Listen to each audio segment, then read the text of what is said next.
তো মাটি তো উর্বর দেখেছি না, তাহলে রসুন হলো কি করে? মনে করেন মাটি এত দেখেছি না, ওই যে এরকম দেখতেছি না, তাহলে রসুন কিভাবে হয় হলো? রসুন এইভাবে হলে নিচে নামছিল, মাটির তলে বেশি। ও, হাল হাল চাষ করা লাগেনি, এই যে মানে ধানের গোড়া দেখা যাচ্ছে।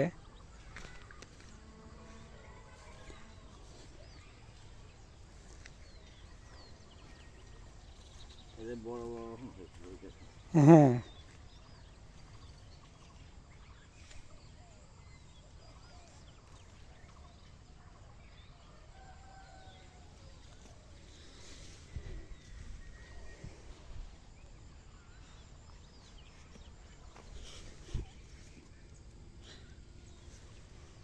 আমি বলছি কি বৃষ্টিতে রসুন কি কুড়িয়ে পাওয়া যাচ্ছে, উপরে উঠে আছে?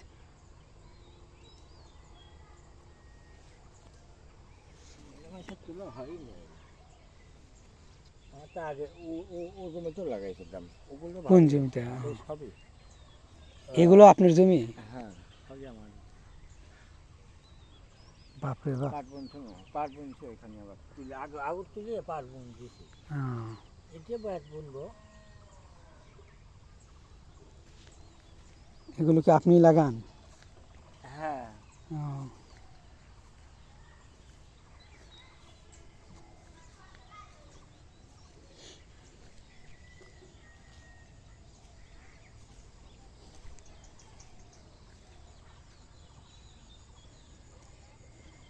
ঢেঁড়সগুলা কে লাগাইছে?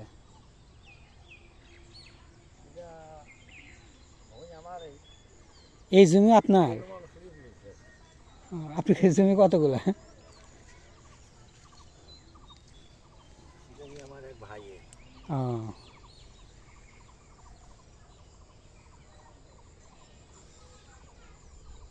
ঢেঁড়স যারা লাগাচ্ছে তারা লাভবান হবে, ঢেঁড়সের দাম আছে। ঢেঁড়সের দাম, কিন্তু রসুনের দাম নেই। ঢেঁড়স 80 টাকা কেজি। ঢেঁড়সের দাম ভালোই যাইছে। ঢেঁড়স তো ছোটো থাকতেই হয় না, ছোট থাকতে হয়, আর 80 টাকা কেজি কিন্তু ঢেঁড়স। 80 থেকে 100 টাকা। 100 টাকা কেজি, 80 টাকা কেজি। আর রসুন 30 টাকা, 50 টাকা কেজি।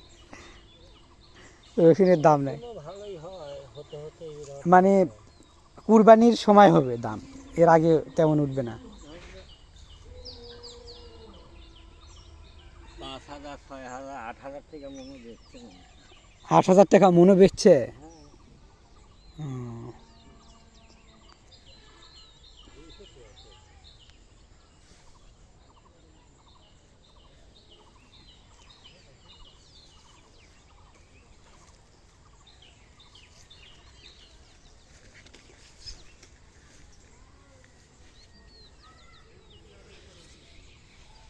এই ঢেঁড়সের গাছগুলো বড় হয়নি না, কি জাত?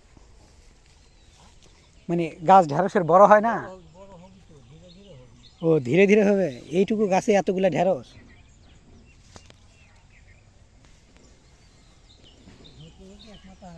ও, এক মাথা হয়ে যাবে।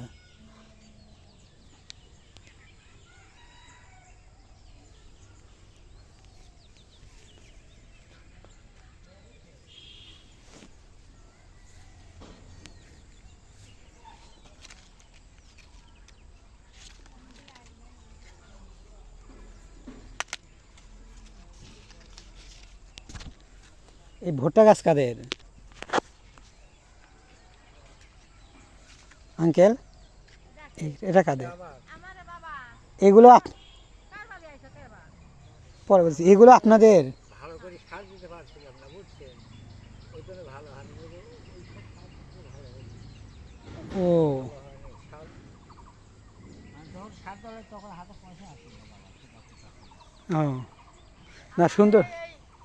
এই গাছের থেকে মাটিলে থাকি ওই যে নেট পর্যন্ত গেছে হ্যাঁ, এই দুই দাগি, আর এই তুলার গাছের থাকি ওই আমার ধরেন যে ওই যে ভিতরে বিরাকুন্ত হুম।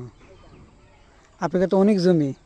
আবার এইটুকু মানছে আমার ভাগিদারিটা আমরা ধরেন যে এইটুকু টিকা দিয়ে দিছি, আরও যতখানি ঘাস লাগাই নিয়ে আছে বাড়িতে।